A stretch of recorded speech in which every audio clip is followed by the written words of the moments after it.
Anything can happen when you're alone in the dark. Are you afraid of the dark? Sometimes. Sort of fun.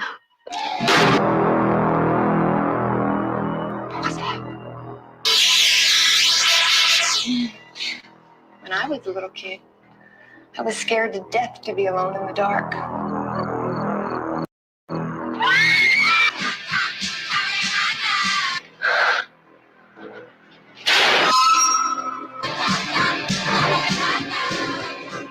I always knew that there was something that I couldn't see that wanted to get me. Almost. What's the matter now? Did you hear that? In the closet. Oh my God. Or outside the window. The worst thing of all was the thing under the bed. Billy! It isn't real. This is a very serious situation. I know that we're all a little on edge here tonight, but let's take it easy, okay? I mean, this is an old house. There are all kinds of sounds.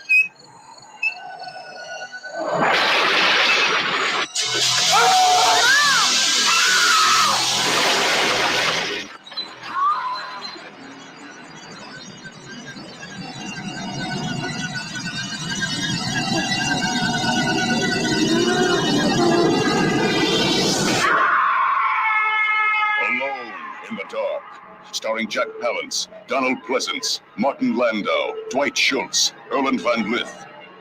Alone in the Dark, from New Line Cinema.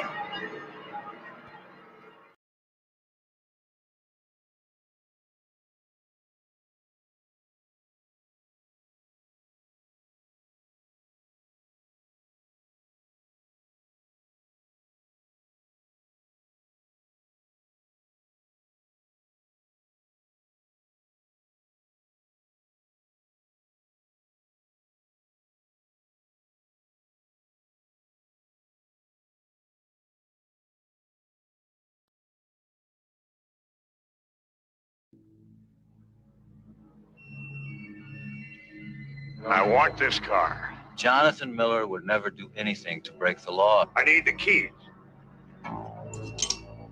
Thank you. Bye. He is a very fine, very honest gentleman. Something strange is happening to some ordinary people. Yeah, that's Jack. Real nice man. What do you do, rob a bank?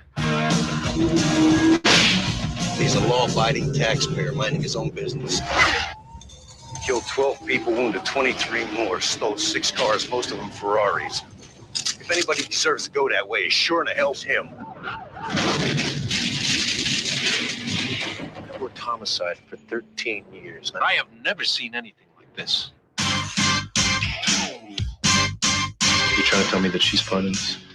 Step out of the car slow!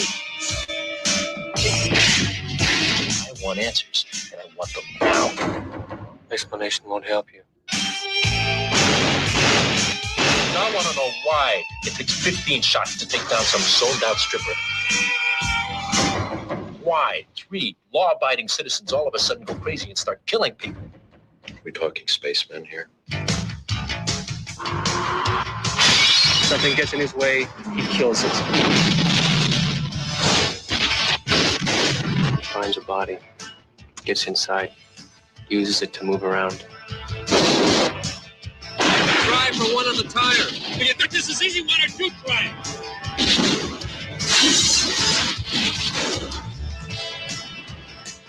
Bye. I guess a career in the police didn't really prepare you for this, did it? The hidden. You think it's over now? You're wrong.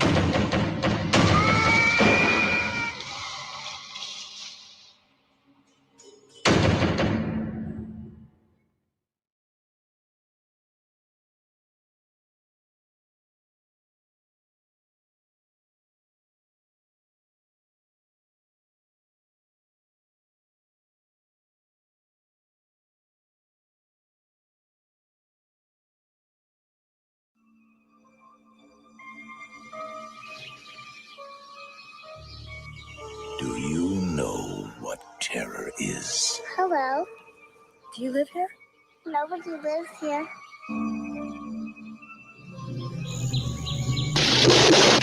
Real terror.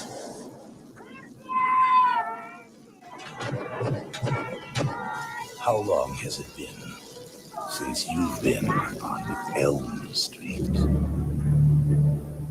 Welcome to a brand new nightmare.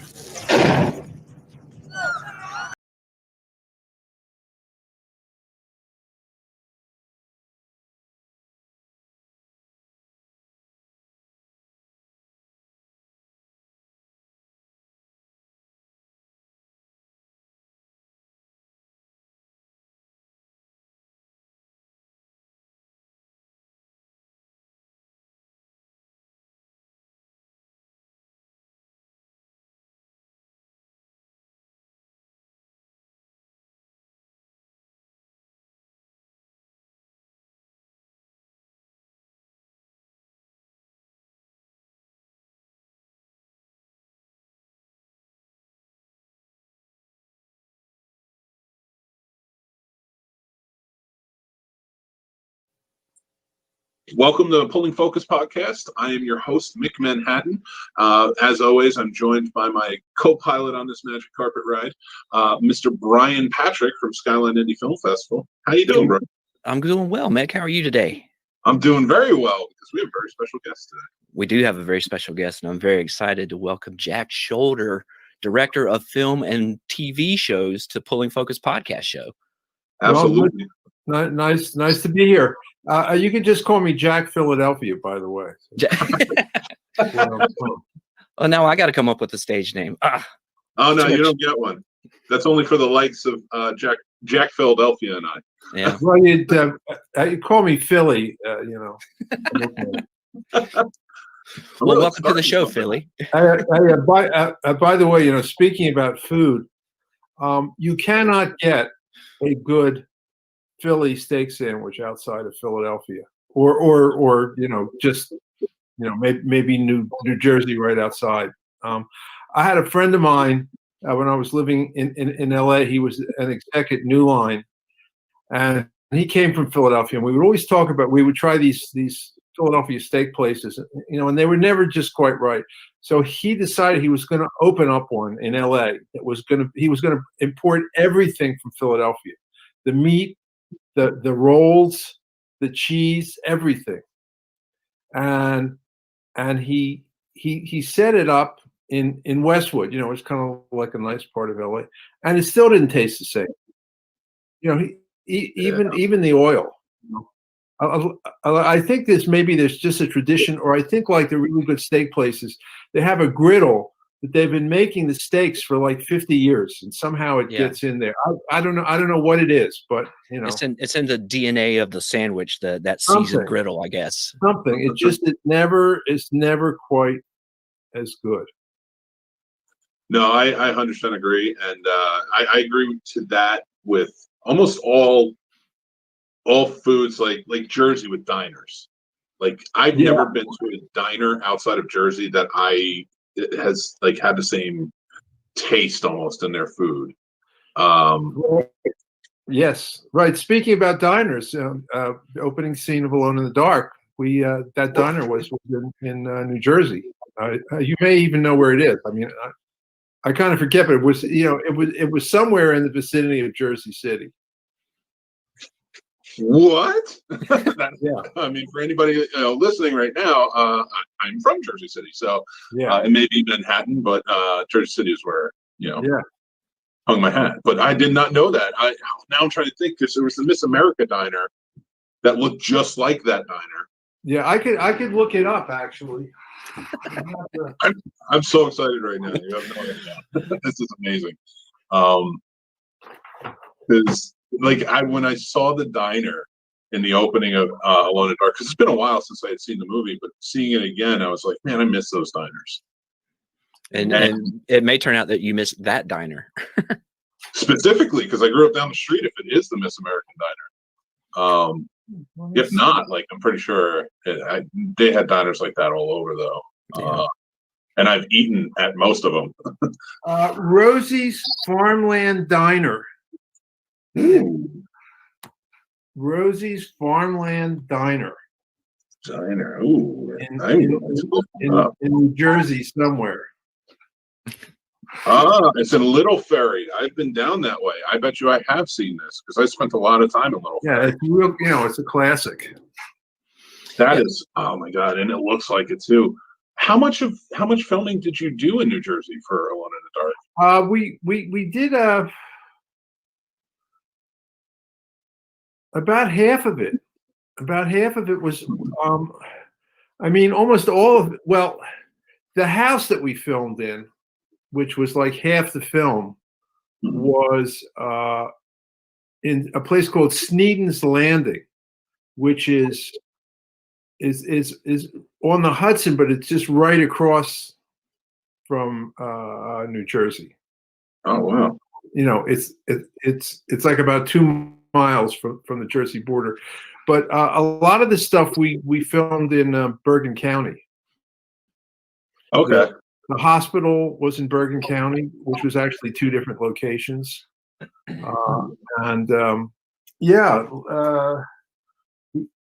Englewood Police Station, Skylands Manor, and Ringwood State Park, if you know where Ringwood State Park is. Yep. Gloucester, the shopping center where the riot happens was in Gloucester. The nightclub was Hillsdale. So yeah, it was most Orangeburg, New Jersey. So yeah, mostly. Originally I had my idea for the script was to shoot it in Little Italy. Nice. That the crazy guys escaped and terrorized Little Italy, and they were rounded up by the mafia. But New Line didn't want to shoot in New York City. They said that it was too difficult, and it was non-union, and they didn't want to get stopped by the unions and all of that kind of stuff. So so they said no, it's got to be shot outside of New York, so we could evade the unions. The interesting thing is we're shooting. The very first thing that we shot was somewhere out in the middle of nowhere in New Jersey. I could barely find it. When we showed up on the set, there were like these guys from the union who were like standing there waiting for us, and the director of photography was actually in the union, so he was really freaked out that they were going to kick him out. But we had our tires slashed a few times, Oh. But it's like the Wild West back then. Yeah.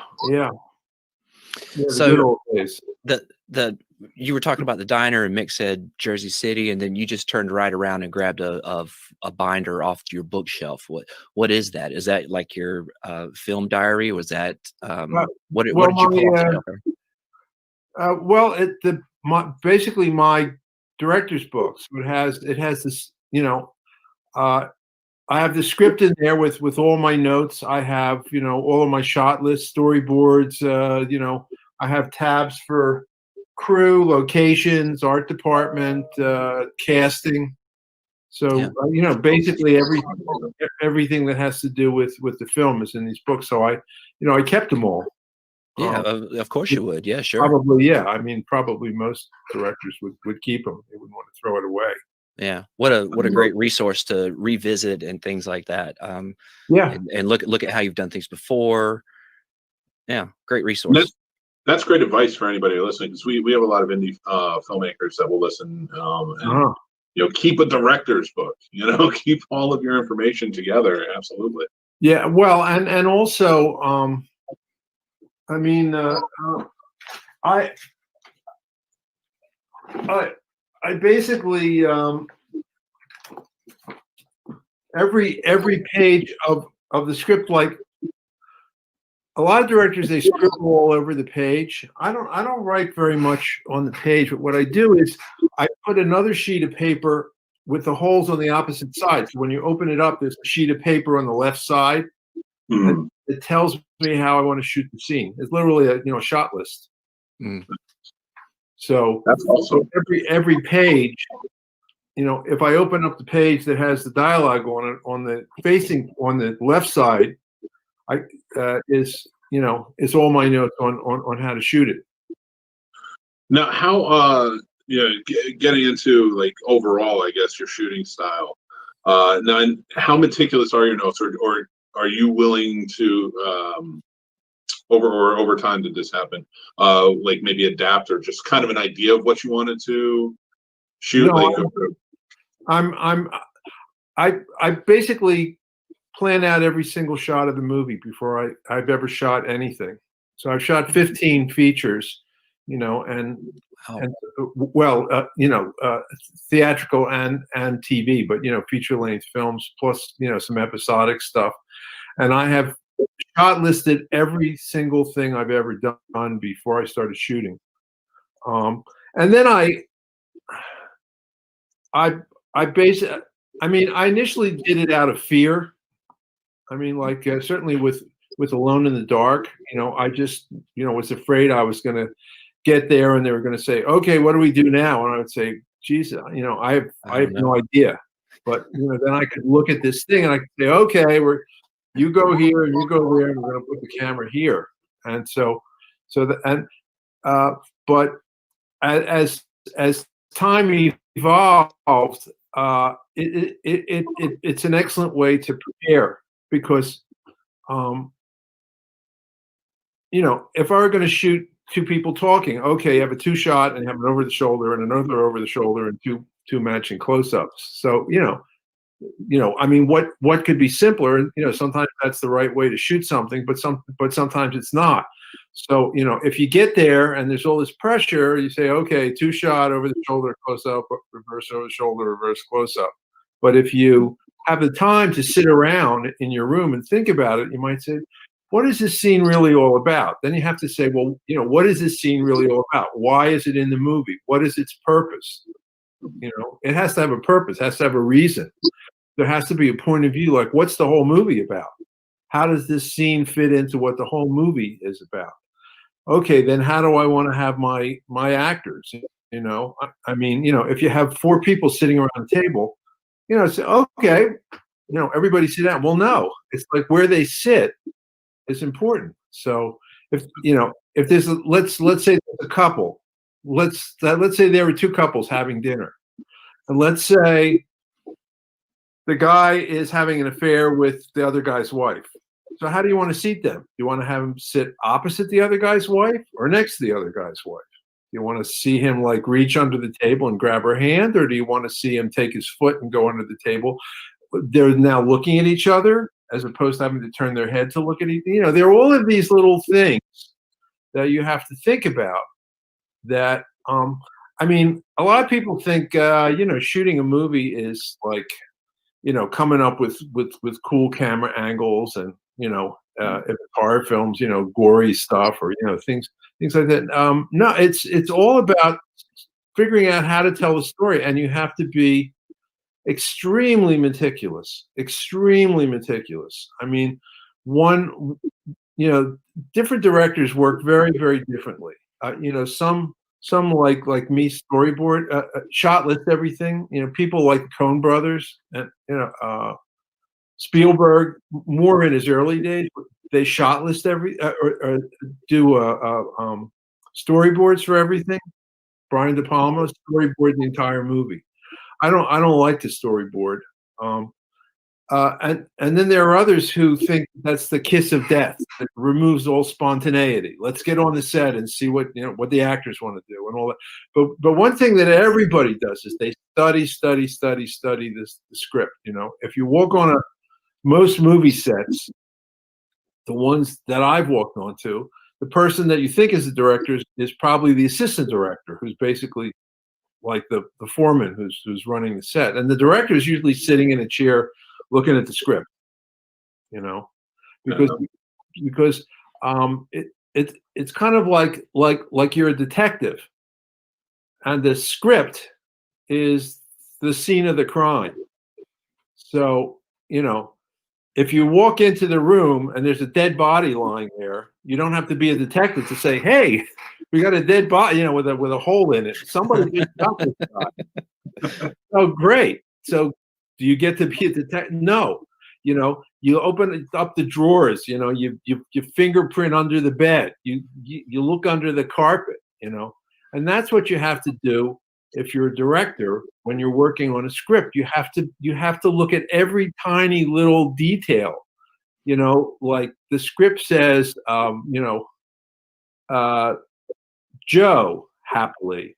How are you? Well, why happily? What does that mean?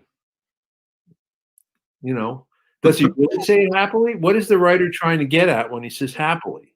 Because the last time they saw each other, they didn't get along. So what does that mean? So these are all the things that you have to do. It's not just like, oh, here's the scene and he says this to, that's the dead body lying in the middle of the room. Yeah. So you look at all the other clues that tell you what happened. What's going on. Was that sort of your personality, a natural instinct to be that detailed in things outside of directing, and did that come naturally when you started directing, or is that something you learned over time? Well, a little of both. I mean, when I never went to film school, so I was an English major, so I never studied film. I ended up starting and running a film program at a university for 14 years, which was kind of interesting since I'd never taught or taken a film class. So it took me a while to figure that all out. But when I moved to New York after I graduated from college, where I'd already made a bunch of short films, just completely, on my own, not knowing anything, I'd look at film catalogs and order equipment and then try to figure out, how to use it all. But I watched a lot of film, so that was part of my film school. And then when I got to New York, I started to get work as an editor, and so I became an editor. And it just so happened that I was very well suited to be an editor. If you look at my films, whatever you may think of them, they're all really well edited. I mean, not that I actually do the editing, but I supervise the editing, and it's edited exactly to my taste, in collaboration with an editor, but I try to hire an editor who kind of feels things the way I feel them, who cuts on the same frame that feels like the right frame to me. So I worked as an editor. So, as an editor, you're taking all these little pieces and putting them together to tell a story. So I did some pretty good shorts. There's a short that I actually put up on the internet, on YouTube, because I just thought it was never going to get seen. It really deserved to be seen, called The Garden Party. I put a link to it on my Facebook page, but it's totally different from all the movies that I've done. It was sort of more the kind of movie that I thought I was going to do, which was to be more of like a sort of a humanist filmmaker, sort of, definitely never expected that I would be a horror filmmaker. But even that, I shot-listed everything because, I kind of thought, well, it's like a puzzle. You need all of these pieces to put the puzzle together so that it works. It's not just a shot and then a shot and then a shot. It's a whole, they all have to fit into each other, and each shot has to do its role in telling the story. I mean, there were some directors that they'll just shoot and if they have the budget, they'll just shoot everything, and then figure it all out later on.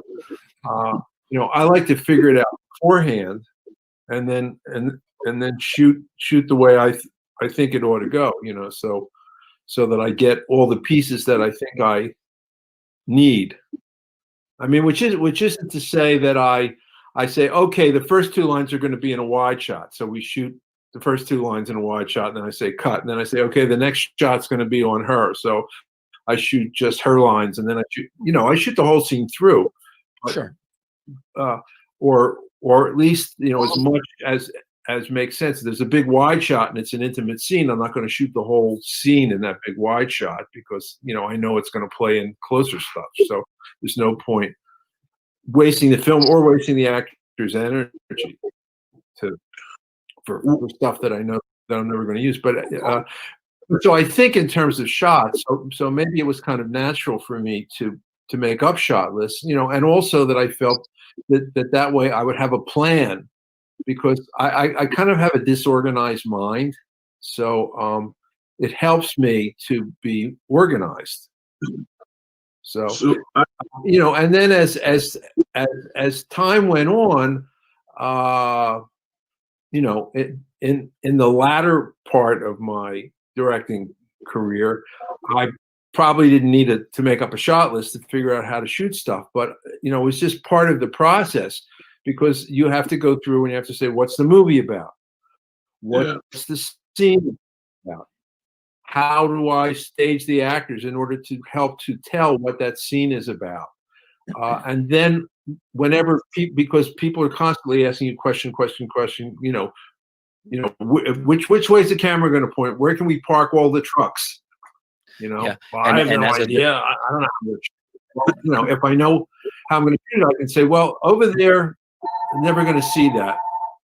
So it kind of makes it easier for everybody. Yeah, and as a director, you have to have the answer to every question.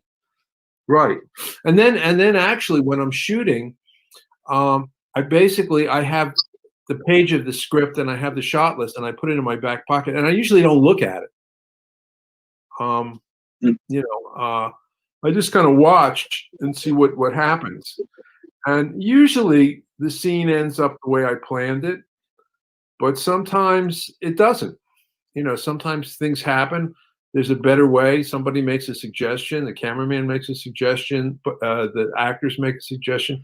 But it's very rare that I have a concept for a scene. Like, I'm going to shoot this scene. They're all like at an autopsy. So I'm going to just shoot this scene where it's going to be a lot of close-ups of faces all looking around. That it would be very unusual for me to just say, hey, I'm just going to shoot this in one big wide shot, you know. So the concept kind of pretty much doesn't change. Rarely changes. But maybe the way that I execute changes. I mean, I remember I was shooting 1201.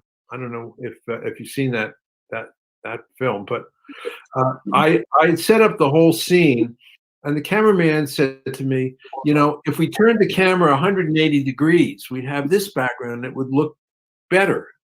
You know, and I had already planned the whole thing out. It was a fairly complicated, big set.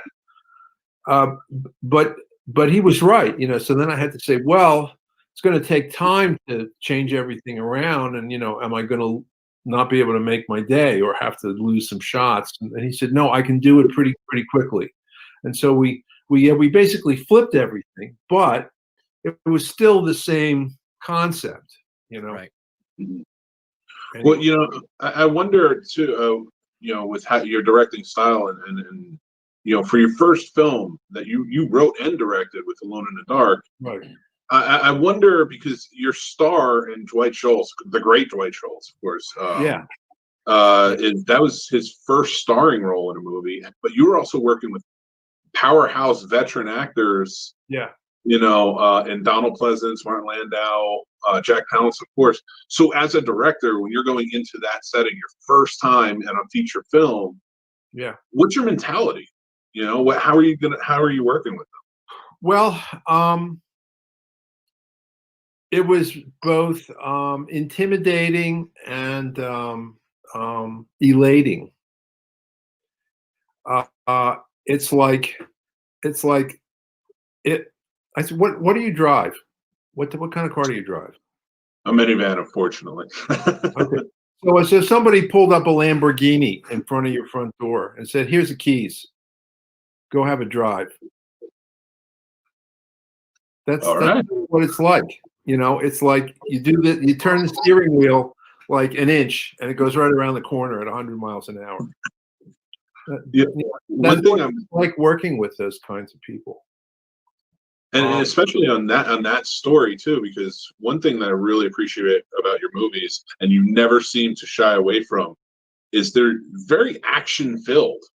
You don't stay in any really one spot for too long. Like you do move around. So for your first movie with so many locations, and these powerhouse actors that you are not controlling but working with and kind of guiding, like that had to be intense, I'm sure. It was pretty intense. I mean, when it was over, I basically slept for 3 days straight. I was never so exhausted in my life. I mean, I'd wake up for a little bit and go do something, then go back to sleep. But one of the things that I did as an editor was, sometimes I would get hired to edit some kind of a movie, mostly documentaries, believe it or not, or mostly non-scripted stuff. I mean, I only edited one feature film, which was called The Burning, the first film that the Weinstein brothers did. But that was the only feature film that I cut. But I used to cut trailers for New Line. I met Bob Shea, who started New Line when the company was just getting started, and I cut a trailer for him, and we became really good friends. And from that point on, anytime they ever needed a trailer, they would call me up. So I would basically take a 110-minute film and cut it down to 2 minutes. So I was I mean, first of all, it was a great learning experience. Basically like taking a grandfather clock and turning it into a wristwatch. You have to take the whole thing apart and then put it together at a much smaller scale, but still tell the story. So I was used to just keeping things moving and keep it. I also I think I have a fairly good case of ADD, so I get bored easily. I mean, interesting though. I love directors who are slow. I really appreciate that. But I mean, for my own films, yeah, I really like to keep things moving.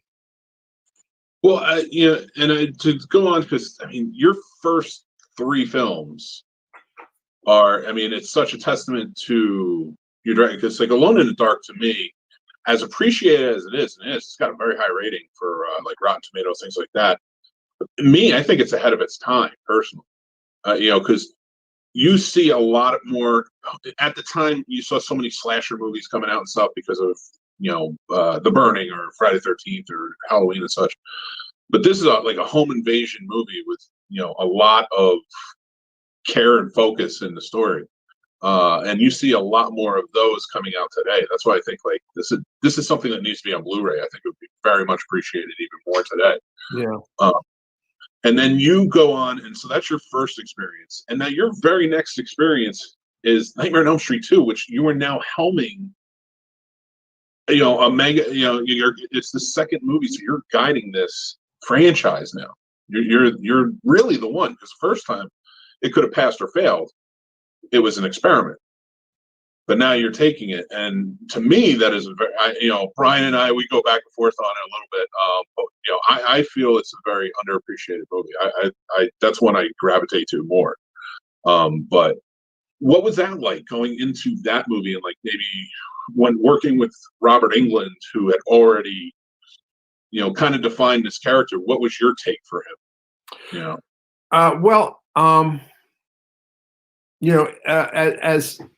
As a lot of people know, I really came onto the film kind of late. Wes was supposed to direct it, but Wes didn't write the script. Dave Chaskin, who was an employee of New Line Cinema, he wasn't a screenwriter they went and hired.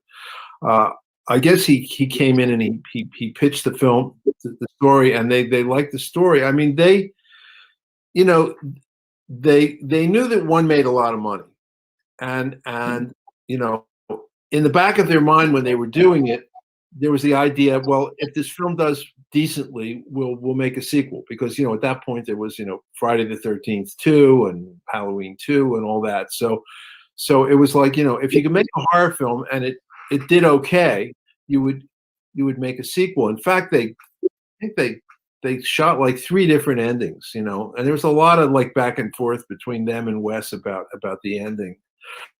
I think the ending that they ended up with, I'm not sure if that's one that Wes liked or Wes didn't like, but they were setting up a sequel. So then when Elm Street did really well, they decided that they would make a sequel. But at that point, the idea of making a sequel, sequels like Friday the 13th 2 was not going to be as good as Friday the 13th, but it was a way to squeeze some more money out of Friday the 13th. And if you like Friday the 13th, then you could go see Friday the 13th 2 and get a little bit more of that. It's kind of like, you go to Philadelphia and you go to Pat's or Jim's and you get a steak sandwich and say, man, this is really good. So now you go home to, Wisconsin, and there's a place that has Philly style steaks. And so you go there and, it tastes like a Philadelphia style steak. It's not quite as good, but it still satisfies, So there was the expectation was low. The expectation was, we'll make another one. We'll do it competently. It'll make less money than the first one, but if we can make it cheaply enough, and actually, I think the budget was more than the budget for the first one. It certainly wasn't less. And we'll put out a title that'll say Nightmare on Elm Street Part 2, and it'll have a guy called Freddy Krueger who goes out and kills cute teenagers, and that's what the movie's about, and so that's kind of how they saw it, and so really when I came on, it was 6. They were going to start shooting in 6 weeks when Wes quit, because Wes never liked the script. He didn't like the fact that that Freddy comes out when people are awake. That he thought that was just antithetical to his whole concept. And plus, it wasn't his script. I don't think he had much invested in it. It's like, why do I need to do another one when my first one was so successful and this one is not going to be as good? And I got a lot of other things going. So he dropped out. So I came in, and I mean, basically my job was to execute. So it was complicated for me, because I had 7 single-space pages of special effects, none of which I had the slightest idea how to do. So it was very scary. It was really kind of terrifying, much more so than Alone in the Dark. I mean, every movie is a kind of a mountain. Then you go and you look at the mountain and you say, shit, I have to climb that thing, but Nightmare felt like Mount Everest. It just felt like, how can I possibly ever get to the top of this thing? And I worked my ass off prepping, like every spare minute I was shot listing, in the midst of, hiring people, doing casting, looking at locations, looking, sets, there was a lot of stuff to do. And then any time that was left over, I spent, shot listing the whole movie. So that by the time I actually, I had a lot of anxiety when we were prepping the film. I mean, I was in a state of, I was in a state of anxiety pretty much the entire prep time. Sort of kept it under control, but there were times when I wasn't sure if it was, if I was going to like freak out, and then I walked on the set the first day, and I was perfectly calm, because I had done all the work. I knew how to make the movie at that point. But the only thing that they told me, and they didn't want Robert Eng. Well, they didn't want to make a deal with him because his agent wanted more money. and they said, "Who is this? You know, who does he think he is? Want more money to do a sequel? We're not giving it any more money." So, and they said, "Well, we'll just get somebody else to play." You know, because like, you know, Jason, who cares who plays Jason? You know, he pops up, he kills somebody, and he goes away. You know, whereas Freddy is a real character, and Robert Englund created that character. You know, that's Robert Englund is part of Freddy. You know, so I think in the back of their mind they were always planning to bring him back, but they were hanging tough because we never interviewed anybody else to play that role. You know, whereas you know, we were casting. You know, I mean, there were a lot of roles in the movie. You know, there were 30-some people to cast, but we never saw anybody for him. But the only thing that they told me was, you know, keep him dark and keep him scary, and that was it. The rest of that, I mean, they knew who I was. They knew that I was a good editor, so they knew that I would get all the pieces, that I was competent. You know, at the very least, they'd have a movie that they could cut together and that they could show people. You know, yeah. So that was kind of the framework. I mean, at that point, it wasn't a franchise. It was Elm Street plus an Elm Street knockoff. You know, so we didn't feel like we had this mythology that we had to follow or anything else. I mean, they felt, well, you know, there's a template that we have to follow so that people who went to see Elm Street, the original Elm Street, you know, will get more or less. But you know, and there's never, you know, I never really thought about it when I was making it. You know, it was just like, well, here's the script. You know, Freddy shows up at this pool party, but you know, answering a lot of questions about it. You know, if you think about it, what is like? I mean, one of the things that you have to ask if you're directing a movie, you know, what does this character want, right? Because that's a lot of what drama's about. The character wants something, then something else gets in the way. Right. There's a complication, and then they have to work through the complication to get to the end. So, you know, and you have to be able to say as director, you know, what does each of these characters want? And it's not like, oh, he wants this, you have to think about it, you know, because you have to think, because you can say, well, he wants this and he wants this and he wants this, but you really have to say, what does he really want? What's below all the things that he wants? Well, you know, Freddy wants, you know, he wants to kill all these kids. So right now he, you know, he can only come out and kill them when they're asleep, right? Well, if I wanted to kill as many people as I could, and I could only kill people when they're asleep, I'd say, well, is there a way I could kill them when they're awake too? Wouldn't that be better?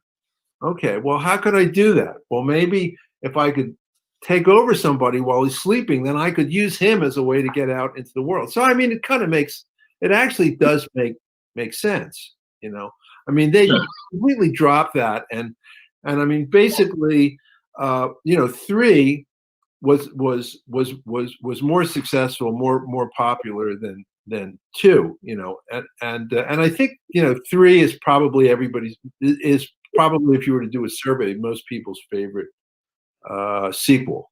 You know, 4 was also. You know, oh, please come back, please. I'm really enjoying this. Yeah, for sure. And it's good too that you can just, you know, sort of ask a question and he's got stuff to say about it, you know. Yes, yeah. I love that he went and got his director book. I love that it's just there in his study. You know, he just like he's like, oh, I know where that diner was, Rosie's Farmland Diner in Jersey City. It's like that's just right there anytime he wants to look at it, you know.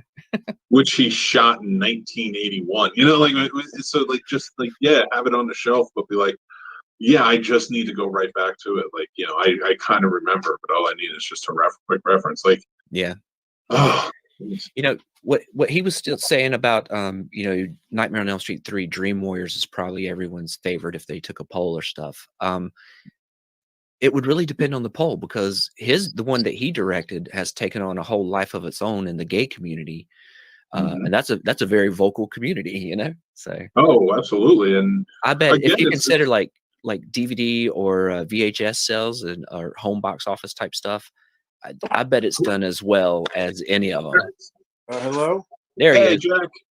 Yeah. Appreciate you coming back. We were really enjoying that.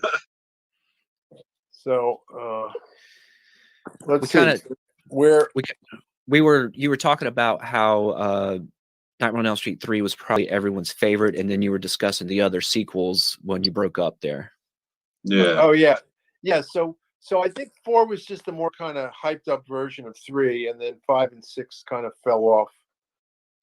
Yeah. And then Wes's New Nightmare I thought was really good. So I mean, initially the pressure was just to somehow make the movie, you know, and then when we were in post, the pressure on New Line was how to sell the movie. And they actually hired a publicist, and the publicist said, you know, the best way to sell this movie is to say it's all about Freddy Krueger, and that Freddy Krueger is the scariest person in America. And they said, okay, that, you know, it's probably bullshit, but you know, why not? And so the publicist started. He actually did a screening, and he got out this publicity that people were showing up at midnight screenings dressed as Freddy, which was completely untrue. You know, he just made it up to make it sound like the Rocky, you know, horror picture show, that it was a kind of a phenomenon. And so they did a midnight screening down in the Village, and he actually hired people to come dressed as Freddy. And lo and behold, other people showed up dressed as Freddy that he hadn't paid. So he said, something's going on here, you know. That's and then for me, it was a well-made movie, but we had a screening, and Bob Shea, you know, who ran the company, said, Jack, it's not scary. And I said, well, you know, let me see what I can do. So I went back, and we had another screening, and they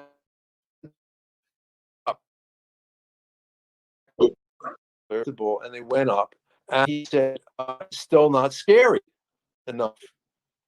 And the way the film was written is the shower that have, you know, if you talk about it like a 3-act structure, that people sometimes use to talk about screenplays. The killing in the shower happened.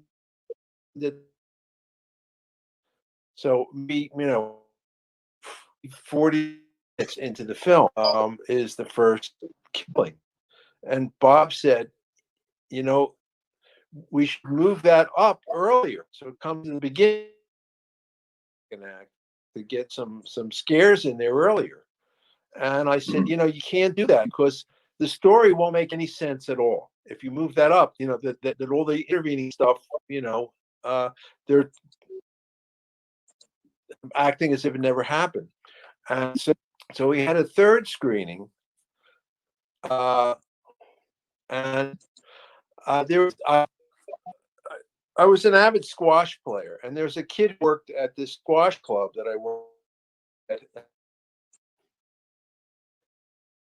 All the horror, you know, he was a real horror film fan, you know, like a lot of teenage boys are. So I invited him. The screening was over. I said, how'd you like the movie? And he said, oh, it was pretty good. And I said, was it scary? And he kind of hesitated. Said, well, not that scary. And I think we got a problem here. The screening was at a theater in Midtown. I got on the subway at 42nd Street. I got off at 14th Street, which is where I lived, and I figured out how to do it. We had one shot with Jesse and Lisa where they're in the car, and it was kind of like a wide shot, so you couldn't really see their lips, and that I could put in. We could take that shot and put it in after the killing.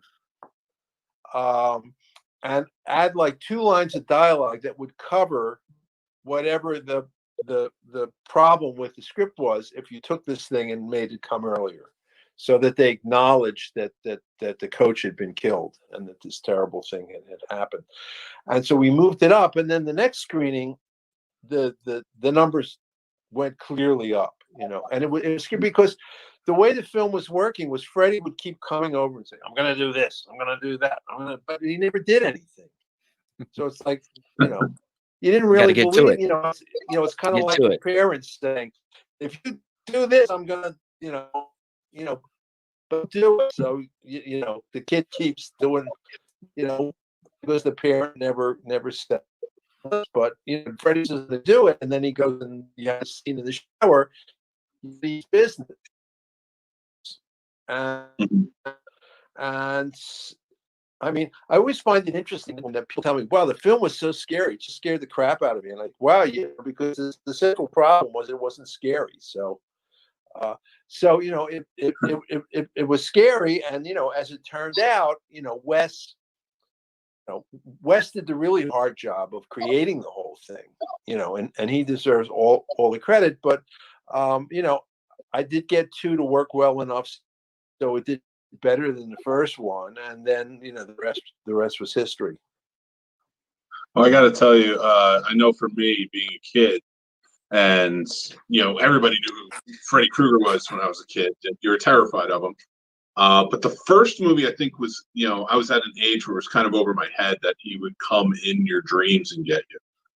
But the second one, when he busts out of not the swimming pool, but busts out by the swimming pool, for me, it was like he's in the real world. And like every time I go by a swimming pool, and this is like one of the first times you have terrified me in my life. And we'll get to the next one, which is the Tales from the Crypt episode. Which I watched again last night, and it still scared me.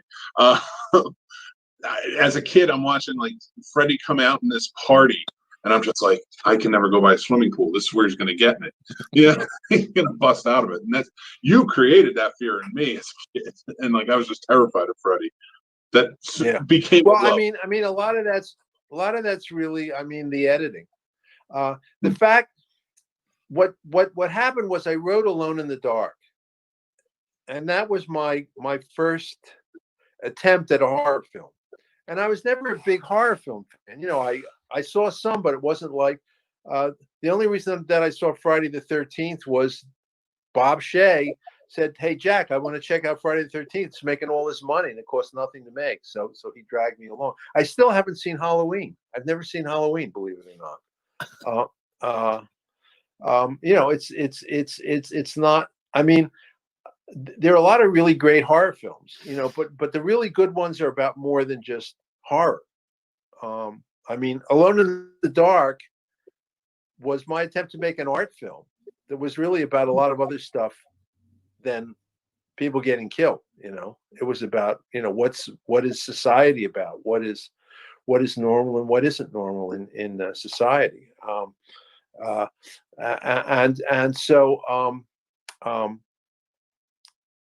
was always trying to do something a little bit more.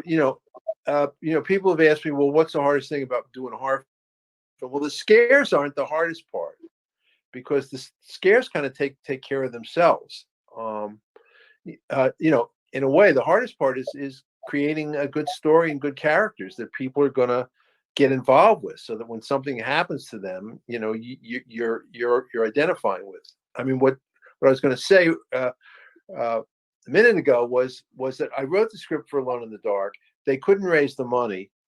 I got hired to cut the burning, and I learned a lot about how horror films work, how you build suspense and all that kind of stuff. So when time for me to come and do Alone in the Dark again, well, the first thing that I did when I finished the movie was I went back and I rewrote the script, and I tried to make it scarier. Or I did make it scarier, and I built up some suspense sequences and stuff like that. And then I had the experience of supervising the editing to see how it worked and what didn't work. So by the time I got to do Elm Street, I had a pretty good idea of what it took to build suspense. No.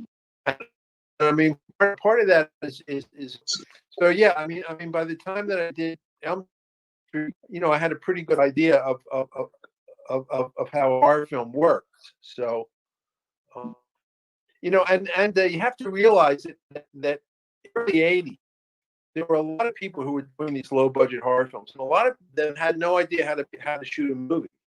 So they would get into the editing room and they'd be missing they couldn't cut the scene together because they were missing an important piece. Mhm. Bob Shea, Bob. Without Bob, I wouldn't be a film director. But he kind of likes to put his pins down a lot, And one of the things he said was that he hired me because I'd get all the pieces. Mhm. Whether the pieces would be good, who knows? At least all the pieces that you could cut it together and make it, and it would look like a movie. So, anyway. Do you think that being a trailer editor helped with that too? To kind of always seeing like important, enticing pieces in trailers help you to figure out like what to kind of build off of in your features? Sorry, I lost the first part of that. Can you start again? Well, I was just wondering if because you cut trailers too, and you're kind of piecing together these enticing shots for the trailer. Do you think that helped you to just kind of know what a movie needs in terms of certain shots or to build off of and things like that, or scenes? Well, yeah. I mean, it's like if you want to learn how to make a watch, if somebody dumped a pile of watches on your desk and you took them apart, you could kind of figure out how a watch works. So in a way, it was partly. I mean, every trailer tells a story, and every trailer has to take a point of view. I mean, a lot of times the trailer is not the movie. With New Line, they would get a movie that was kind of arty, and they would want to, have a trailer that made it look sexy or more exciting than it was. So you would take, all the, if there was a shot of tits in the movie, there was one shot of tits that was definitely in the trailer. If there was some violence or some action, a car crashing, whatever, that was definitely going in the trailer. A lot of times people would go and see the movie. I mean, you've gone and seen comedies, and like, every joke that was any good was in the trailer. You've already seen it. Right. The rest of the movie was just like filler, But yeah. but they already got your money, so I mean, they don't give a shit, Yeah, if you walk out, they don't care, right? Yeah. Well, I mean, if you walk out and tell your friends don't go, then that's not so good for the movie. But at least they got your money, Yeah. Well, I wanted to ask about The Hidden too, because now you're coming off of Nightmare on Elm Street 2, and then you're going on to The Hidden, which is your third film. It's essentially a sci-fi crime drama on a big scale. Like, you have a lot of action in this movie, a lot of characters to play with, and your main star just came off of his first two movies, which were David Lynch films. I would love to know how you worked with Kyle MacLachlan after he worked with David Lynch. Like, how do you do that? Like, I gotta imagine it's a very different type of experience. Actually, not at all. I mean, I work with Martin Landau, who was in that Alfred Hitchcock movie, and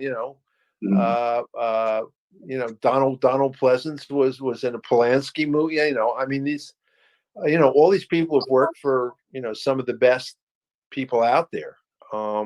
So you just kind of go in and you do your thing. I mean, the idea that he'd work with David Lynch never even entered my mind. I mean, I was aware that he had done Blue Velvet and I had seen Blue Velvet, but we had our own movie to make, and The thing about, you know, a lot of people say, well, casting is 90% of getting a good performance, you know, and there's definitely, you know, if you got the right actor in the part, they know what to do. You know, if you hire someone to paint your house, you don't have to stand there and say, hey, that wall, use the paintbrush on the top and I mean, you don't have to tell them how to do. They know how to do that, you know. Okay. So a lot of times it's like leave the room and let them go and paint it, you know, the way they already know how. So I mean, you know, if the actor has a different idea about what the film is about than you do, and the actor is pulling one way and you want the film to pull in a different way, now you've got a problem on your hands. Or if you've hired an actor who's not really quite right for the role, which I've done, it's a struggle. But you know, if you have a good actor and the actor really gets it, I mean, it's kind of magic, you know. You can't make magic happen. It's like you have to give them the circumstances, and then they do it. I mean, the interesting thing is when we were making the movie, I thought Michael Nouri was basically just stealing the whole movie. Mm-hmm. You know, he had all the big, he had all the big jokes and he had most of the lines, and you know, Kyle, you know, he was a much bigger personality than Kyle, you know, just in terms of the space that he took up emotionally.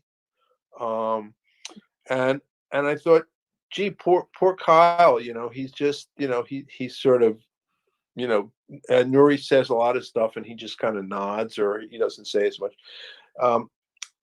You know, when the movie's all over and put together, you know, it's his movie more than Nouri's movie. You know, he's the one who, because one of the things about movies is that reaction is oftentimes more important than dialogue.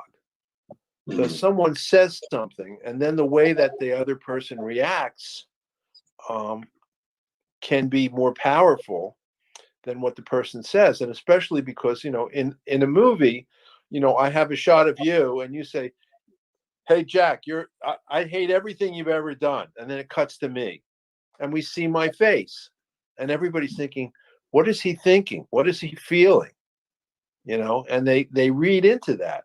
So what you said is just a sort of a platform for how I'm going to feel, because, you know, movies are about emotion. You know, if you think about the movies that there's an emotion that's attached to those movies, right? And that's what you're trying to really, you know, go for. So the person, I mean, I heard, I think I read an interview with John Wayne, you know, and he said, and he came to Hollywood for the first time, and he was suddenly, you know, he was like in this, you know, place where all these people that he'd seen on the screen for all of his life, and he finds himself talking to John Wayne, and he's like blown away, and he says, do you have any advice? And he says, yeah, let the other guy do most of the talking, and then you say, uh-huh. And that was one thing. And then he said, and the other thing is, if you're in a men's room, never wear white suede shoes. And he said, what do you mean? And he said, well, you're going to be standing at the urinal and the guy's going to be standing next to you. He's going to go, are you John Wayne? And then your shoes are screwed. That's great. That's great. So I know, Brian, you had a question about the hidden. I think it was about the script. Yeah, I was just curious. I just rewatched it. I didn't rewatch it. I watched it for the first time earlier this week, and I was just curious. I hadn't heard of it, and I'm a big genre fan, so it was sort of really. It was heard of it. I hadn't really. Sorry to say, No, but no. it comes to me as a hidden gem for sure. So I was just like, how much influence did you have over the script? And was the script was written by Jim Kauf, if I'm getting that name right? Yes, Was he around? Did you guys collaborate? No. No. Well, so with Elm Street, I had virtually no input into the script. The script was already written, and you know, everybody liked the script, and there wasn't a lot of time to really do much with the script. You know, it was just a question of how to get it made. You know, if there were any kinks or problems, you know, I probably dealt with them. But I don't even think I ever sat down with a writer and talked about it. Whereas with The Hidden, so Jim wanted to direct it himself. You know, Jim was already a somewhat successful writer. He became a more successful writer. He's a very, very good writer, and he wanted to direct the film. And he'd already directed one feature, and honestly, he's a much better writer than a director. And nobody wanted to make the script until it finally got to New Line, and New Line said, "Yeah, we want to make it, but we don't want Jim to direct it." And so, since they'd already been turned down by most of the other people, he and the producer felt, well, it's better to get it made without Jim directing than not to get it made at all. Mm. So he basically just backed out. And in fact, he took his name off the film. So when it came out, it said Bob Hunt, which was his pseudonym. He has since put his name back on it. You know, and he and I are quite friendly, and you know, and he's quite happy with the way it turned out. But I had time with that script to work on it because I had a really, really strong sense of what that film was really all about. They had another director who was somewhat attached when they showed me the script. The head of production at New Line had always been a big fan of mine. I mean, we cut lots and lots of trailers together, and, you know, and she and I had a very good relationship, you know, and she had liked Alone in the Dark and Elm Street 2 very much. So she gave me the script, and I read it. And I said, you know, I have to make this film. And the guy that they had who was going to make it, you know, it would have been a lot of car crashes and bang, you know, and shooting up and all that stuff, but it would have had any humanity. What I loved about the script was it had a humanity to it that I really responded to, that I really felt that it was a movie about what it meant to be human, because you have a good alien and a bad alien, and they both come to Earth, and the bad alien is learning how to be a bad human, you know, sex, drugs, rock and roll, you know, all that stuff, killing people, you know, all the stuff that's really fun if you're, you know, not a good person. And the other alien is trying to figure out how to be a good person, and his role model is the cop that he's working with. Right. So I saw that, and it's like, you know, who am I? I always had a shot, like every character who is taking over the alien takes over. There's a point when they look in the mirror. Mm-hmm. Even the dog, which actually gets the biggest laugh, you know, if you go to a screening, that gets the biggest laugh. Yeah. It got me as well. But it's like, who am I? What am I? I'm doing yeah. Okay. Excuse me. So it's like, you know, who am I? What am I? You know, what is this thing that I'm in? What is this costume, this body that I'm wearing now? Right. You know, but that's not who I am. Who I am is different from, you know. So, you know, in a sense, you could say, you know, you look at me and I'm who I am, but, you know, secretly I'm Michael Jordan, you know, or you know, whoever you what you want to be, you know, people, you know, all people see what I like, make a decision about me based on think I like. Yeah. So, there's a lot of stuff like that. So actually, I felt the relationship between Nuri, the LA cop, and his wife was very important. And there was one thing that I didn't think really worked that well in the script. They kind of had like a breezy, jokey kind of a relationship, that was kind of superficial, and in a movie like this, it's kind of like a minor thing. Well, I thought it was really, I felt in a way the most important scene in the film was the scene when Kyle comes over and has dinner at his house. Yeah. Because there's no action. It doesn't have all the other things that make the other scenes, just inherently interesting, whether they're well done or not well done. But he's got to see a relationship that he can say, there's something here that I see that has meaning and that has life. And then I added the thing about that his, at least I think I did, or if I didn't, it certainly ties in that he had a wife and he had a child and the bad alien killed it. So right.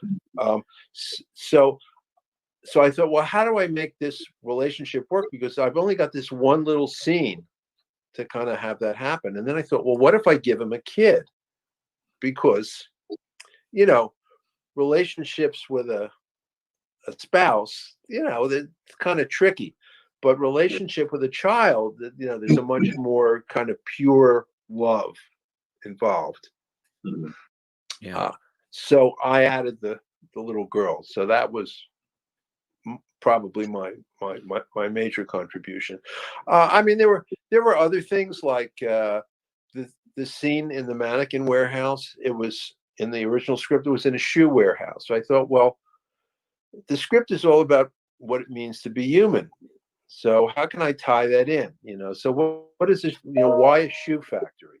It ought to be someplace that sort of ties in with the theme of the film. So I thought, hey, what about a mannequin warehouse? Yeah. There's a great movie. If you've never seen it, you should really check it out, called Gun Crazy. Did you ever see Gun Crazy by Joseph Lewis? It's a great film noir.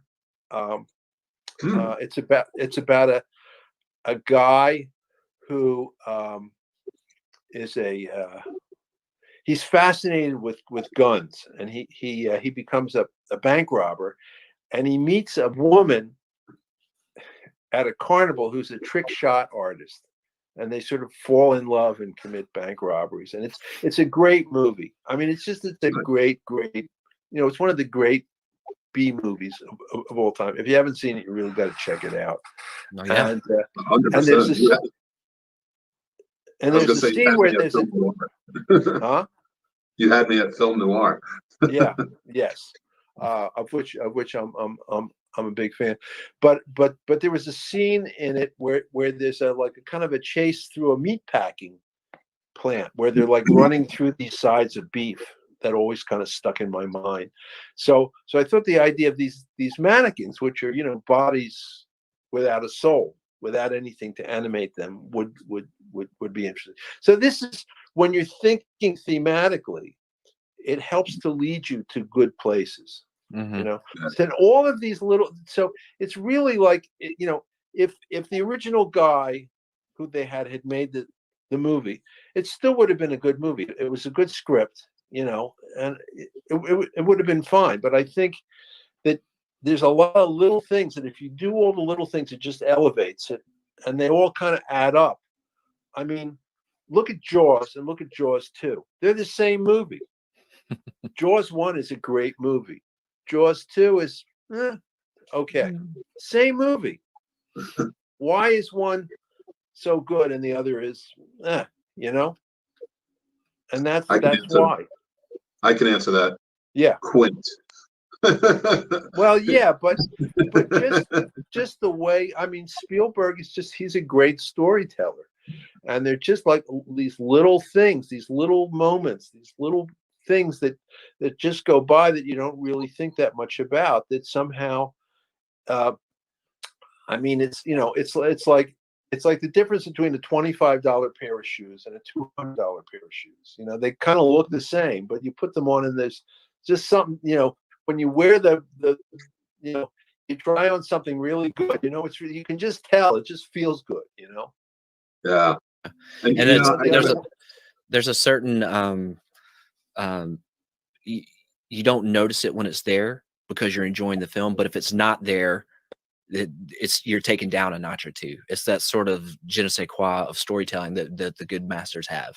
Yeah, well, because a good director, everything, because like I said, I always try to find, you know, what's the central theme, what's the central story of the movie. You know, it's not the dead body with the bullet hole in the middle of the room. It's what's underlying this whole thing. Someone wanted to kill this person because, you know, and you know, when you get really all the way down to it, it's about money. But then why was the money important to the person? Well, and then you start to say, well, okay, here's who this person really was. So, you know, if you have a theme, now all the pieces connect up, and there's a synergy between all of these pieces, as opposed to just lots of stuff. That everything that you're doing, the way you've lit the scene, the way you've addressed the scene, the way you've blocked the scene, the way you cast the scene, the way the actors have their hair done, the kind of watch that's on their wrist, every little detail points you in the same direction. So, yeah. You know, Yeah. and I mean, some film director or others, I'm not sure who it was, said that what you're really directing is the audience's attention. It's a good point. Yeah, for sure. I know we're going long. I have to talk about just a couple of things if I can. And I know Brian has some great questions for you. One, I have to say, just a short backstory to this. I grew up loving, and I still love it to this day, Tales from the Crypt. I loved that show. I was 8 when it came out, and my older brothers would like put me in the corner and hide me from my parents finding out I was watching it with them.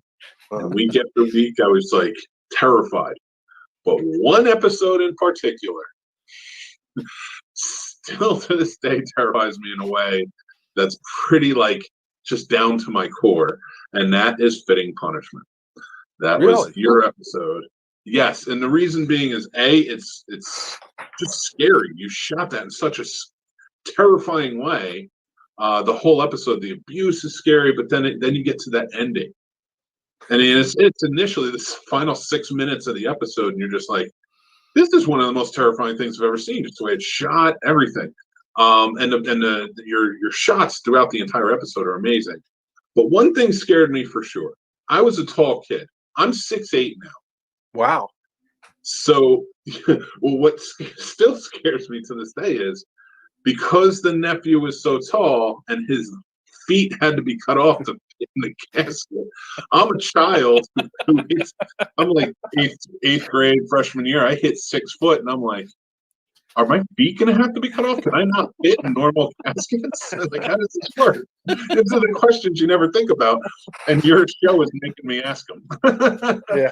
Well, I'm 6'3", so yeah. I mean, I actually thought it was the funniest thing that I ever did. I mean, we just I laugh more on that film because I do have a really kind of sixth sense humor. I mean, it's sometimes like totally out, but I have a very offbeat sense of humor, which is probably why I was successful doing horror films. You know, like I mean, I'll give you an example. We were in Florence. Yeah, there were all these like 16-year-old kids. They're having their life. They got like a couple bottles of wine there, and they're eating pasta.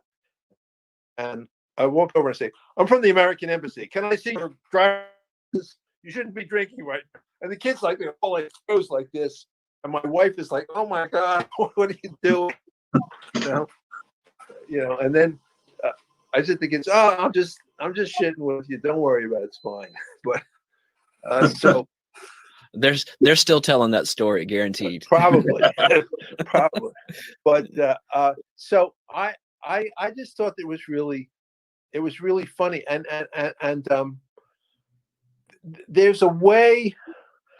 I mean, the one thing that I really regret is that I never got to do like just straight comedies, because I think that I would have been good at it. But like, there's this shot.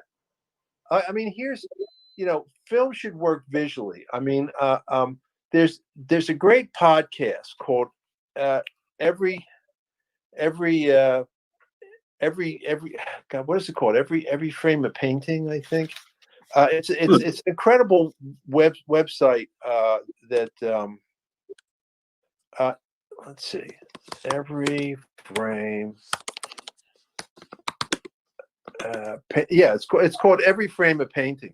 There are these short videos that are like, I don't know, anywhere between like 4 and 7 minutes. They're absolutely brilliant about filmmaking. They're just fantastic. Check it out. They're like popcorn. Every Frame a Painting.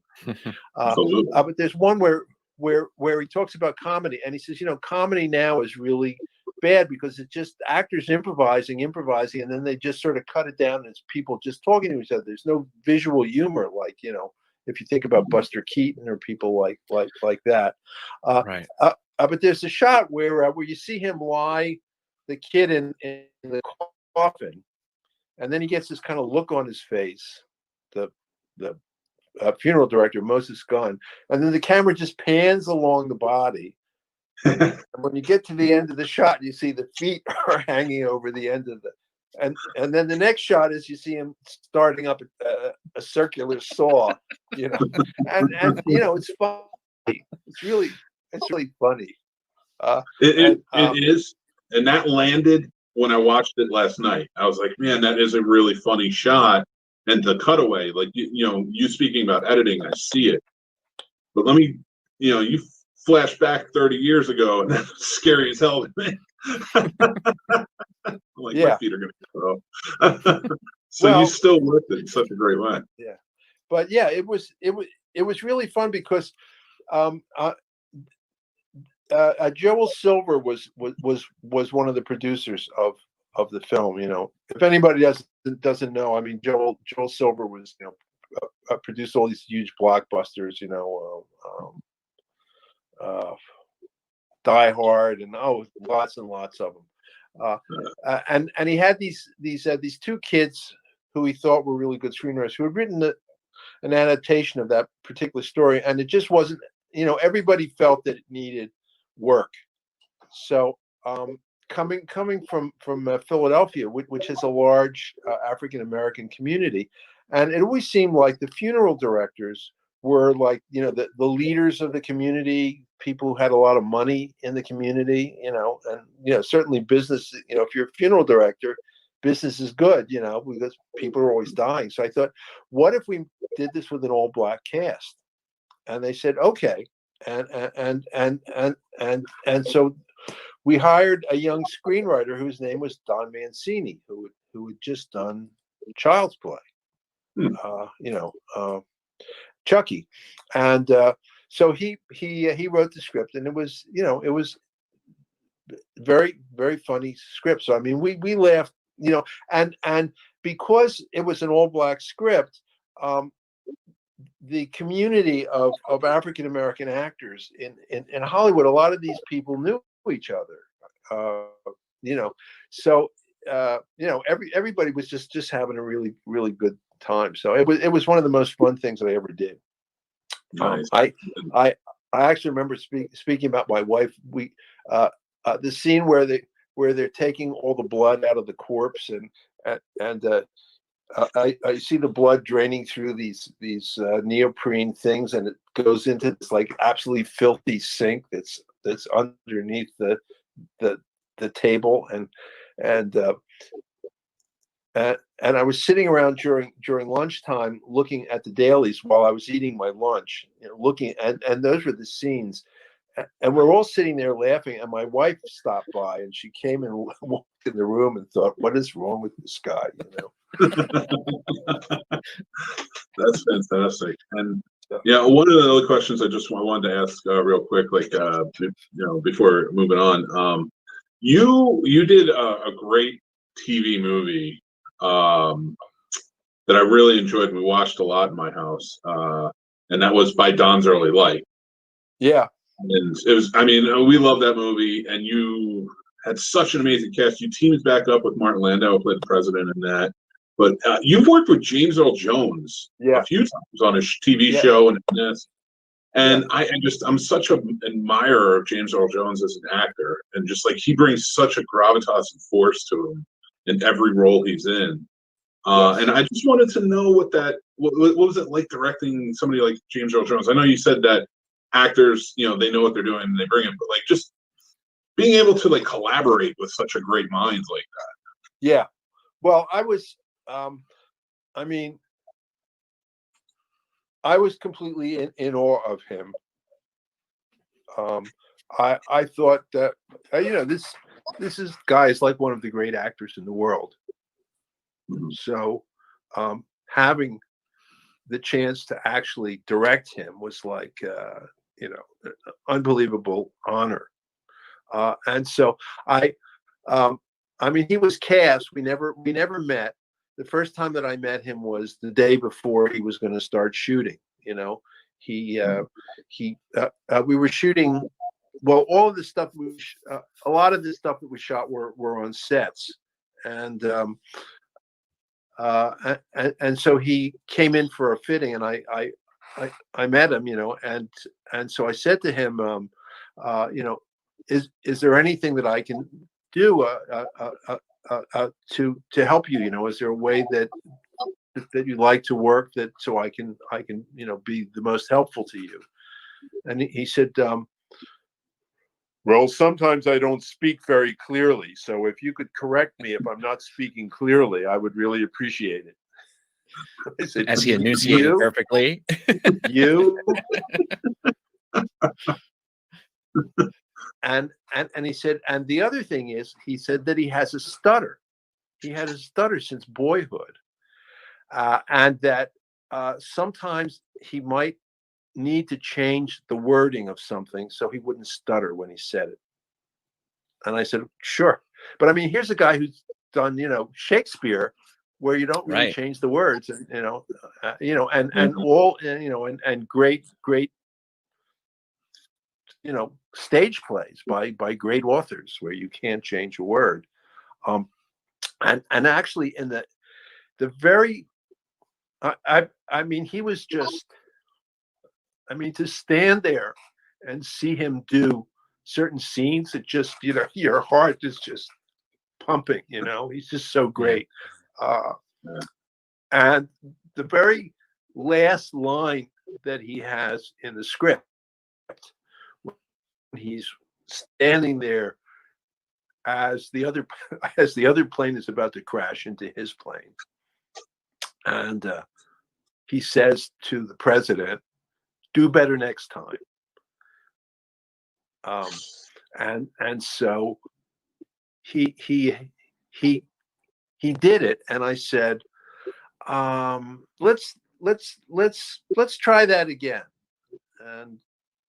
And so he said, well, what are you looking for? And I said, well, and I gave him something, and we did it again, and I didn't feel it was quite right. So he said, well, just tell me what. He said, just give me a line reading. And I said, I can't give you a line reading. You're James Earl Jones. And I'm not an actor. I can't tell you how to say the line. So he said, all right, just keep the camera rolling. And he said, do better next time. Do better next time. And he did it like 10 times, 10 different ways. And that was it, And then he's like, he gave you all the options to work with. Yeah. But he asked me for a line reading, which is, normally, you don't want to give an actor a line reading. It's kind of disrespectful, and plus, I'm not an actor, so if I gave him a line reading, it would be terrible compared to what he would do. So, and then he would probably do it back just like you did, and it would be what you wanted. Yeah, right. But I mean, he was very. I mean, there are certain actors who are kind of pains in the ass. Most of them are really good people, and I mean, people like him. I mean, Donald Pleasance. People said, "Well, you know, what was it like working with Donald Pleasance?" Well, I mean, Donald was like a plumber. You know, you you you know, your toilet gets stuffed up. You call the plumber. The plumber doesn't say, "Well, what make of toilet is it? I don't like that make of toilet. What is it? What color is your bathroom?" No, pink. No, I don't want to spend my time in a pink bathroom. Sorry. I can't. You know, I can't it's work like, in these conditions. right. Yeah, it's like, you know, here's the job. You know, here's the money. I show up and I do my job.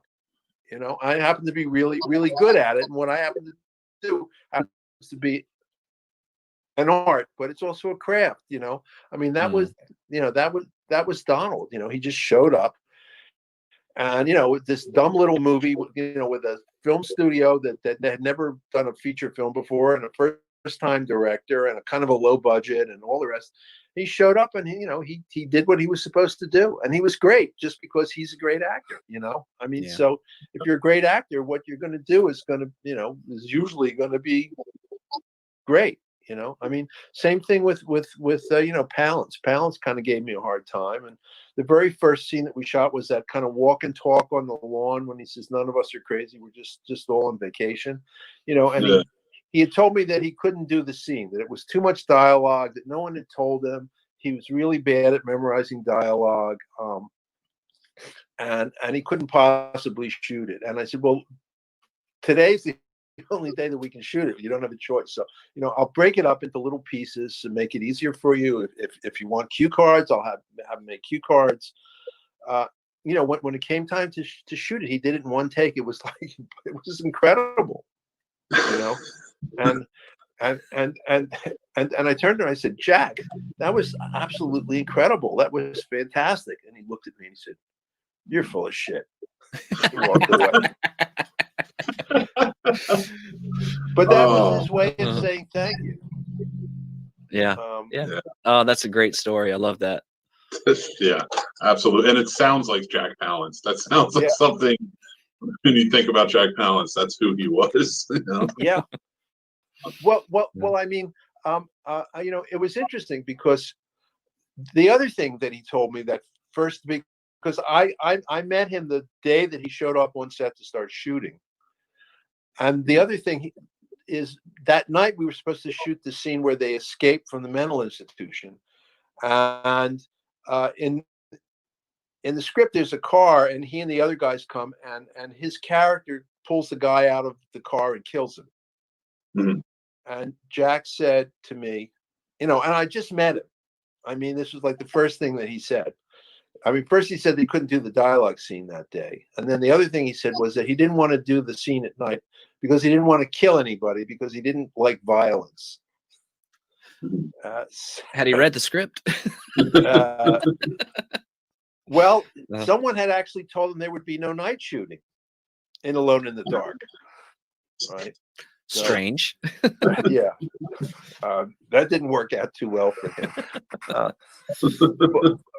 But so at that point, I said, "Look, let's not talk about that. Let's just shoot the dialogue scene, and then we'll meet again during the break. It's called lunch. So lunch is 6 hours after you start shooting, because it's a 12-hour day when you're shooting. 6 hours after you start shooting is lunch. So if you start shooting at 4 p.m, lunch is at 10 o'clock at night. So anyway, I said, well, at lunch we'll meet again and we can talk about the scene. So, you know, after we shot the dialogue scene, things were a little friendlier. You know, he was a little bit more relaxed. And I said, "So about the scene tonight?" He said, "Well, I really don't want to do it." And I said, "Well, Jack, you know, it's in the script. You know, it says in the script that you kill the guy." And he said, "Why?" And I said, "Well, we have to know that your character is capable of murder." And he looked at me and he said, "They'll know." And he was right. You just looked at him and you knew, and he was 100% right. And it was a great lesson that I learned, because you didn't have to have him kill somebody to know that he was capable of murder. He carried that with him as an actor, Wow. So I said, well, somebody's got to kill me. He said, well, have the fat guy do it. So I said, all right. So, I told Erland, who was playing that guy, I said, well, you're going to kill the guy tonight. So he didn't care. But yeah. So, I mean, I that was my education. That was my film school was just doing it. Making a movie. Yeah. And learning, and to learn from those people, what a privilege. Absolutely. Yeah, and absolutely and just building the career that you did with such great movies. And I know, Brian, you had a couple questions about just filming in general and such. And yeah, I know we're getting long, Jack. Are you good on time there? Yeah, we can go another 5 or 10 minutes. All right. Well, I just I guess thinking about Sean Baker and his success with Tangerine that he shot on an iPhone, right? And Steven Soderbergh has shot a couple of features on iPhones now, or mobile devices, or things like that. What's your thoughts on? I don't feel like the industry's moving that way in any real way, but what do you think of that option to use tiny mobile devices to shoot feature films? Are you on board with that? What are your thoughts? Well, personally, I was fortunate to kind of work, kind of in the Hollywood system, so the idea of, like all these trucks and all this equipment and all these people and the big Panavision camera and all that stuff, I just love that. But honestly, that's not what it's about. It's about telling a story. So if you can have all that stuff, I mean, there are, these $150 million movies that are just utter shit, with the best of everything, the best cinematographer, the best editor, the best composer, the best everything. And they're shit. And why are they shit? Because it's not a good story and it's not well told. So if you have a really compelling story, good script that you believe, that's compelling, and you have good actors, they don't have to be movie stars, they have to be good actors so that you believe it, then it doesn't matter. I mean, if it's a good movie, you don't walk out and say, well, the photography wasn't that great. You just say, wow, right. That really, so and I couldn't make movies unless I had all that stuff. I mean, you couldn't just go out with your iPhone and make a movie. I mean, the quality of an iPhone's pretty good now. I mean, so basically, anybody who wants to make a movie, if they really want to make a movie, they can do it. The thing is that you just have to fight to get it right. I mean, Sex Lives and Videotape, that was made on a pretty low budget. Wasn't done in a big Hollywood way, but it was a really good film, and everybody responded to it because it was a really good film. It was clear that Dazed and Confused. I mean, a lot of those films, those indie films, the Robert Rodriguez films. I mean, they were good films. Even though maybe technically they weren't as polished as others, but they were good films. They were satisfying, and they just went out and did it. And they, sometimes things just fall into place, but other time, but you got to have the attitude that every frame, every detail matters, that you can't let things go, that there are certain things that you've got to do to tell that story. Like, I mean, when I say, all the pieces need to point this, if you have good actors and you have one bad actor in a scene, that bad actor is just going to stick out like a sore thumb. A bad, bad dialogue. At any point you can lose the audience. Because the audience, there are a lot of movies, and if you really stop and think about it, there's something in it that doesn't make sense. That's a good movie. You just kind of overlook it. You just that. In a bad movie, you notice all those things. Right. And so, when I was teaching, I would always tell my students that the worst thing you can say is it's good enough. Because good enough means I'm willing to settle for less than good. Right. And sometimes, when you're making a movie, you absolutely have to settle. You can't get everything perfect. But there are times that I let things go, and I've really regretted them.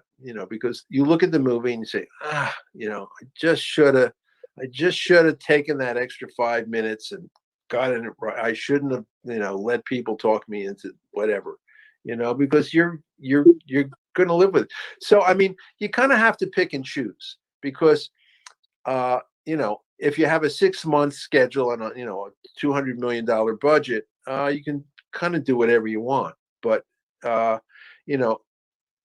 if you have a limited budget, a limited amount of time, you have actors who are working for very little money. They're not going to want to give you a huge amount of time. So you kind of have to budget your time. The money that's in your pocket is minutes, is time. That's what you have as a director, is how much time you have to get. I quite get what let's move on. It's going to be fine. This scene, I really got to get that moment. If I don't get that moment, it's not going to work. So I got to stay and get this, and maybe compromise on something. Oh, there he is. Anyway, so that's my. That's interesting to hear that you're open to it. You're open to it, regardless of gear and equipment, regardless of what sort of era you've come from or trying to get into. That and that's what we want to hear as aspiring writers and filmmakers ourselves. Is that story is what's important.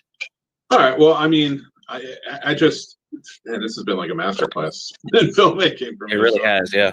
It's been fantastic, and I could talk to you all day just about filmmaking, not even just your movies, just like your opinions on on being on set. Jack, we truly appreciate you coming on the show and talking to us like this and sharing your stories with us. Yeah, well, it was fun. Good. Well, anytime you want to come back on and talk about any aspect of filmmaking, we would love to have you. You're truly fantastic, and as you can tell, we are fans. I only kind of touched the surface of your movies. Like I could talk about them forever, but they're truly inspiring stuff, and I love all of the stories and conversation you brought today. And I think it's going to be very enlightening, very educational, and especially to indie filmmakers who listen. Good. Okay. Well, it was fun. Well, it was nice talking to you guys. So I guess I'm going to sign off before the internet signs me off. Thank you again, everybody. And is there anything you want to promote before you go, or? Well, no. I actually have another movie, a vampire movie that I co-wrote with a really good younger writer. But with COVID going on, who knows what's going on. So hopefully I will make another movie before I check out. So well, thank you very much. Thank you, Jack. Really appreciate you coming on the show. Send me a link when you got it. Sure. Absolutely. We'll do. All right. Take care, sir. Well, everybody, that was our interview with Mr. Jack Sholder. What'd you think, Brian? I had a great time with this. Yeah, I'd watched some other interviews and stuff he had done, and he had seemed like a little maybe low energy or whatever, but like I didn't get that at all today. He seemed happy to talk about the craft of directing, and I loved it. I feel like I took a lot from this conversation, and I'm looking forward to when I edit it and re-listen to it, just to hearing it again. Like this is a listen and re-listen episode for me, I think. Oh, 100%. And it's funny because as he was talking about certain aspects of directing, I was thinking about a short film you and I are working on, and just ideas, and just even down to the littlest almost details, like, oh, how would this look? How would this? And so he's talking and he's saying these things, and it's actively making me think about like our project and like what we'd want to make it look like and things like that. So yeah, he just has he has a gravitas to him, especially with how much he knows in filmmaking and the way he talks about it. And it's just very natural. And well, there's a casualness about it as well. He's like I'm a director, I direct, that's what I do, let's talk. Yeah. I mean, that casual vibe is definitely, I think he just has a dominating voice that just really helps. You want to pay attention, like, okay. Yeah. And he was giving us like good technical information about, prepping and just getting ready and pre-production and stuff like that. But then he had some really good anecdotes too with, James Earl Jones and the John Wayne story and Jack Palance. Who I fully believed as a kid. I was like, I didn't have the words for it, but he could commit murder for sure. Oh, 100%. 100%. I thought he probably did on the set of City Slickers. So, I mean, that tells you something. He was scary as the host of Ripley's Believe It or Not when I was a kid. I was like, who is this monster? Yes, he just has that way about him that it was an intensity that he brought to like every role, and that's why one of my big questions was like, what was it like working? It was more so Jack Palance than I think anyone else, because like I get that, like Donald Pleasance shows up on set, he's a plumber, he's going to do the work, he knows how to do it, he doesn't really need to be directed other than what are you looking for here. Yeah. Martin Landau, I kind of get that same sense from him. Jack Palance, I'm almost like everything he said, I was like, yeah, that sounds like what Jack Palance would be like. Yeah. Not in a bad way, because like he said, you're going to get a great performance, but like just that intensity that's like, are you going to murder me? Can I give a little suggestion here? No. Okay. Absolutely. And I had such a fun time, and I learned so much, because as much as I enjoy the directing side of it, it's so refreshing to hear an established director who's been working in the industry for almost 40 years at this point, and hearing him say, okay, well, you got to do this, you got to do that, like this is what you do, and like this is what the great directors do, so it's just what you notice, like, and it's so matter of factly, like, because you can talk to a lot of directors, especially in the indie world, and it's just kind of like, well, you got to do what you can to make it work, and it's like, yeah, but there's then you talk to somebody like Jack Sholder, it's like, listen, I have my shot list, I made a special binder for my shot list to be right next to the dialogue, and it's right here. Yeah. That was so cool. Yeah, that was really cool. It's such a fun time too. But so that's why I love doing this stuff, so that way we can sit down and talk and like kind of learn something new. Yeah. You should when you send him an email and say thanks for his time or whatever, just like remind him, like, next time you're coming through Winchester, stop, we'll find some Indian food. Yes, absolutely.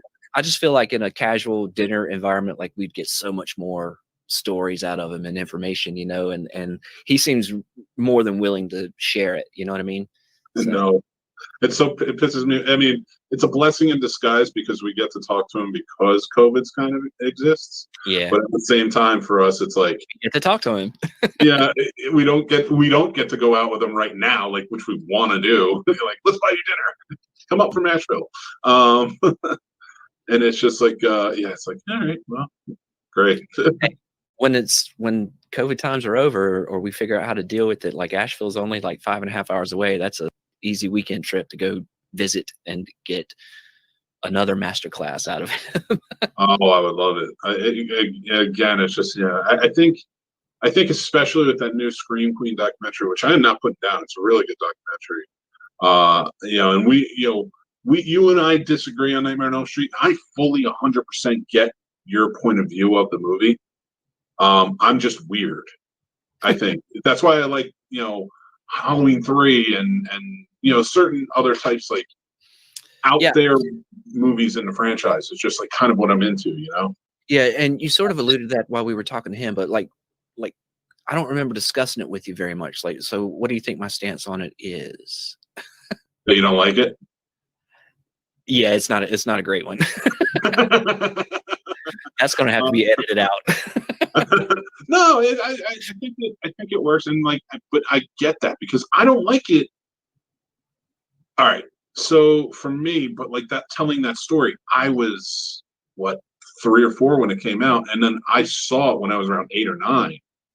So when Freddy pops out the way he does, like I said, that like and my baser instincts were just filled with pure terror over that. Yeah. So I think that's why it sticks with me. That movie in particular. It had an impact for sure. Yeah. Absolutely. Like I have a poster of Friday the 13th, Jason Takes Manhattan on my wall. It's a terrible movie. I can watch it whenever it's on, even though it's terrible, but it's because it's I think the perfect way it was put the other day when I was talking to another director, it's comfort horror. Yeah, I get that. There's a familiarity to it. Like when I watched the first one, the first one creeps me out still to this day because it is psychologically a mind fuck, if you will, for lack of a better term. Yeah. But the second one, like he says, it's not that scary, but I was scared by it when I was a kid, so that always just sort of stuck with me. Yeah. Well, I think as a kid, we don't get the context in the overall, like this is squeezing a little more, a little less strong juice out of the first type of thing. Like, but so when you're a kid, like I watched it for the jump scares, you know what I mean? And for the wisecracks and stuff like that when it came to Nightmare on Elm Street. But I wasn't watching horror movies for, this might not be the right way to explain it, but I wasn't watching it for social commentary or intellectual, no intellectuality at all, actually. But I was watching it to be scared, or to watch my friends be scared because I'd already seen it 5 times or something like that. I was watching it cheaply, I guess. You know what I mean? So there's a bunch of them that, I probably give flack to that I need to revisit and with adult mature eyes and like get the context and the concept like Jack was talking about. Yeah. And I completely agree with you. Like there are some things like even like his movies like Renegades now I want to go back and revisit, which is the Kiefer Sutherland Lou Diamond Phillips movie, which were like I wouldn't have given him a thought, but then I looked up 1201, which I hadn't seen but I knew about, and I'm like, oh my god, this is Groundhog Day, but it's a guy trying to save a girl. Yeah. Save a girl's life. And I'm like, this sounds like a really cool premise. I want to check it out. Because I always like those Groundhog Day type movies, time loop movies. So something different. Well, I mean, I had such a great time doing this. I always have a great time doing this with you, Brian. You know that. But yes, I guess we can end on that note. My segues are great. Segue man. But yeah, everybody, thank you for listening. This has been Pull and Focus, of course. You can follow us on social media everywhere at PFP Show. We have the Facebook page at Pull and Focus Podcast Show. We are always going on. I think we're going to be doing another watch party fairly soon once we get it kind of locked down. Yeah. Vampires versus the Bronx kind of went over well, so we'll be celebrating again. And yeah, just make sure that you follow us for more information as we go on, and reach out to us if you have a film you want us to watch and maybe come on the show and talk about. We would love to check them out. So yeah, just send us messages and stuff, and we'll always get back to you. But until next time, I am Mick Manhattan. I'm Brian Patrick. Thanks for listening, everybody. All right, and you have a great day.